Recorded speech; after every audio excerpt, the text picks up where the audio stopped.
He is the most listened to talk show host in America, who this week said the budget deal Congress handed the president was an outrage by both parties.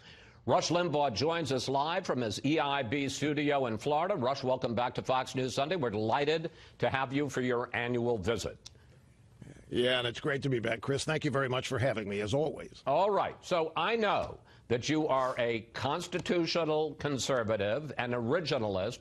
Do you really have no problem with President Trump declaring a national emergency and taking money that Congress refused to give him? You know, no, I don't. I just listened to your panel, and I think so many, it's all minutia. All you guys were talking about was minutia. Katie Pavlich had it right. We have an emergency. This is an invasion. The very existence and definition of American culture, American society, the rule of law. Why does nobody talk about the fact that millions and millions and millions of people are breaking the law, coming here illegally, and that the Democrat Party wants that to happen? We can't have the breakdown of rule of law and law and order this way. That alone would suggest that this has gone on way too long and needs to stop it. The argument about where drugs come into the country, can anybody deny that they're coming in and it needs to be stopped and it's destroying future generations of the country? We're so caught up in the game of how Washington debates issues. Is this a fact? Is that not a fact?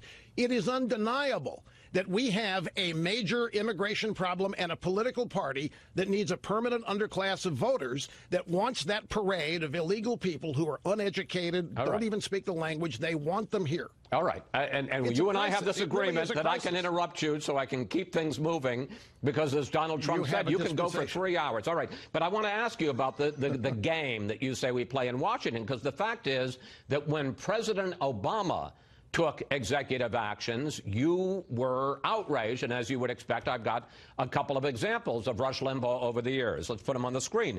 In June of 2012, when President Obama deferred action against the Dreamers, you said this: 40 years ago, Richard Nixon was hounded out of office, supposedly for his illegal actions. And I'm telling you that whatever Nixon did pales in comparison to just this move by Obama today. In November of 2014, on reports that Mr. Obama was going to protect millions of parents of Dreamers, you said this: we can't just stand idly by and try to find some political opportunity while the president basically shreds the Constitution and flushes it down the toilet. So here's my question, Rush. I understand that you like what President Trump is doing and you didn't like what President Obama was doing, but that's the concern here, is that to the degree that you give the president more and more powers, yes, you're going to get some things, executive powers from one president you like, but you're going to get things, executive powers from another president that you don't like. You may look at it that way. I don't. I look at it at right and wrong. And what Obama was doing was furthering this existing problem he was politicizing this, using whatever executive powers he wanted to use. Yes, I objected to that, but primarily because of what he was doing with these executive powers. He was taking action that I deemed to be harmful to the country. I look at what Trump is doing as something he has to do because he's not getting any cooperation whatsoever. Both parties, Chris, let's be honest here, both parties have people that are still trying to get rid of Donald Trump. I read this bill, this spending bill. This bill is outrageous. The thing's welcoming centers for newly arriving illegal aliens and all kinds of medical care for. The purpose of this bill, I think, was to eventually be used by the Democrats and some Republicans to tell the American people, see, electing Trump was pointless, worthless. He can't protect you. He can't stop us. He can't do what he said he was going to do because we hate him so much, we're not going to allow him to do it. That's what this bill is.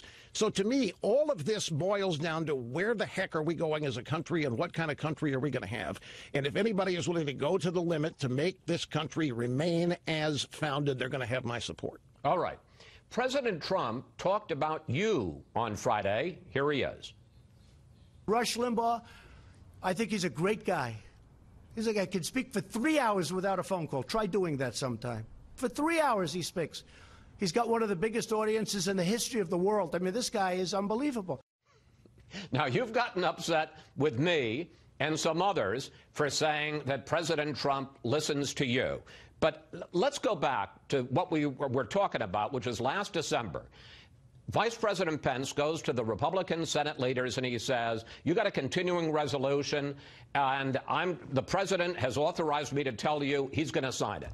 And then you get on the radio and some others get on the radio and the House Freedom Caucus gets up and they say, look, this continuing resolution doesn't have a dime for the wall, and he shouldn't sign it. And the very next day, after they told the Senate Republican leaders he's going to sign it, the president says, no, I've changed my mind. And you put on the radio that he sent a message directly to you saying, hey, I'm not going to sign this bill. So, look, I'm not saying that you're a puppet master, but would you agree that he cares about what you say and what your millions of listeners hear? Of course he does. He cares about what everybody thinks, but I don't make policy. Can I take just a brief few seconds to correct what happened here? I'm on the radio. I'm reviewing this bill. It's horrible. It doesn't even have the $1.6 billion that the Senate bill had. This is back last December. So I said last December. He's getting less than nothing. And I said, he can't sign this thing. This is crazy. I get an instant message at that moment from somebody close to the president with the message, don't worry, he's not going to sign it. He was never going to sign it. So I report that. The media then takes that to say that he was almost ready to sign it. He had the D in his first name signed, and then somebody ran and said, no, Mr. President. Rush Limbaugh says no. That's not what happened. And if these people in the media, Chris, really thought that I was telling Trump what to do and when, they'd be calling me. They'd be asking me about it. They'd want to get down to the dirty details. I haven't had one call. I haven't had one inquiry. People don't really believe what they're saying about this. It's just another effort to continue to try to diminish the president, diminish Trump as somebody doesn't know what he's doing, can't do it without guidance from the so-called wacko right. It's not at all the way he's governing, and there isn't anybody doing what I do that has a thing to do with actually making policy for this president. Okay. I'm going to switch subjects now. We've had enough about the wall. Former acting FBI Director Andrew McCabe is going to say on 60 Minutes tonight, I'm not predicting this, he's already done the interview, that after James Comey was fired, the Deputy Attorney General Rod Rosenstein raised the possibility of invoking the 25th Amendment to remove the president. Here is McCabe. The discussion of the 25th Amendment was simply Rod raised the issue and discussed it with me in the context of thinking about how many other cabinet officials might support such an effort. Now, McCabe says that there was no serious conversation. As you just heard, he says this was raised. Rosenstein says, to the degree he ever discussed it, it was sarcastic. Why do you call what was going on inside the FBI a silent coup? Because these people are unelected. They took it upon themselves to overthrow the election results of 2016, ignoring the potential real collusion and conspiracy between Democrats and Russians to undermine the Trump candidacy and the Trump presidency. The Mueller investigation, I believe, is a cover-up of all of that. It's to distract everybody's attention. You know, again, the Washington game, we're losing sight of what happened here. People unelected simply because they don't like a guy's hairstyle or like where he came from decided the American people's decision was invalid and began a systematic process to get him thrown out of office. This is a silent coup. These guys, if you ask me, ought to be the ones in jail. They ought to be the ones under investigation. What they have done working with agents from the Obama intelligence agencies is simply unprecedented. This is one of the greatest political hoaxes that has ever been perpetrated on the people of this country, certainly in a couple of generations. Federal prosecutors, speaking of people in jail, federal prosecutors have recommended that Paul Manafort, for a few months, the president's campaign manager in 2016, that he serve up to 25 years in prison, basically be a life sentence. He's 69 years old now. Right. What do you think of the sentence, and should the president pardon Paul Manafort? I do not know about presidential pardons on something like that. I just think that every one of these things that has happened here is designed to make it look like there was some kind of collusion between Trump and Russia. Manafort is probably going to die in prison. They have him in solitary confinement. All of these are process crimes that have been committed. There isn't one crime that has been found under the umbrella of what they were ostensibly looking for, collusion between Trump and Russia. It's serious, Chris. I saw a poll the other day. 42% of the American people, after 2 years of this, believe the Russians tampered with votes and affected the outcome of elections. There is no evidence to suggest so, and Rosenstein's even said that that's the case when the indictment of those Russian internet trolls was announced. But wearing a wire to somehow entrap the president of the United States, this is classic. You know, you asked me one time when I was here, deep state, you like the term. This is it. I mean, this is, and it's all of Washington, D.C., and it's all arrayed against Donald Trump, and it's designed to get his approval numbers down, maybe into the 30s or 20s.